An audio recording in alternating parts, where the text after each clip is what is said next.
এই ঢাকা বিশ্ববিদ্যালয়ের যতগুলো হল আছে সবগুলো হলের ডোর টু ডোর আমি যাওয়ার চেষ্টা করেছি। আমি গিয়েছি, কাউকে পেয়েছি, আবার কাউকে পাইনি। একসাথে সকলকে পাওয়ার সুযোগ হয়ে ওঠেনি, তবে আমি চেষ্টা করেছি। আমি ছুটে চলেছি অনাবাসিক শিক্ষার্থীদের কাছে, বাস টু বাস আমি চেষ্টা করেছি তাদের কাছে পৌঁছানো। সময়টুকু ছিল অতি অল্প, কিন্তু এই প্রায় 40,000 শিক্ষার্থীদের কাছে হয়তো বা পৌঁছানো সম্ভব হয়নি। প্রিয় ঢাকা বিশ্ববিদ্যালয়ের শিক্ষার্থীরা, আমার চেষ্টার কোনো কমতি ছিল না। আমি চেষ্টা করেছি আপনাদের কাছে পৌঁছানো। এই অন্তিম মুহূর্তে দাঁড়িয়ে আমি আপনাদেরকে আহ্বান করছি, আমরা বেড়ে উঠেছি রাষ্ট্রের স্বার্থে। বিগত দীর্ঘ দুঃশাসনকে মোকাবেলা করে আজকের এই জায়গাতে দাঁড়িয়ে আছি।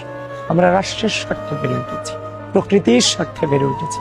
প্রিয় ঢাকা বিশ্ববিদ্যালয়ের শিক্ষার্থীবৃন্দ, এই রাষ্ট্রের কলসাল মোমেন্টকে লিড করে আজকের এই জায়গাতে দাঁড়িয়েছে। আপনাদেরকে আহ্বান করছি, আমরা আপনাদেরকে ছেড়ে যাইনি। প্রতিটা মুহূর্তে আপনাদের পাশে ছিলাম, এই রাষ্ট্রের পাশে ছিলাম। এই মহাযুদ্ধে জীবনের সব থেকে বড় চ্যালেঞ্জে আমি পতিত হয়েছি। এই চ্যালেঞ্জটুকুতে প্রিয় ঢাকা বিশ্ববিদ্যালয় আপনাদের কারণেই আজকে আমি আবিদ হয়েছি। আপনারা আবিদের পাশে থাকবেন।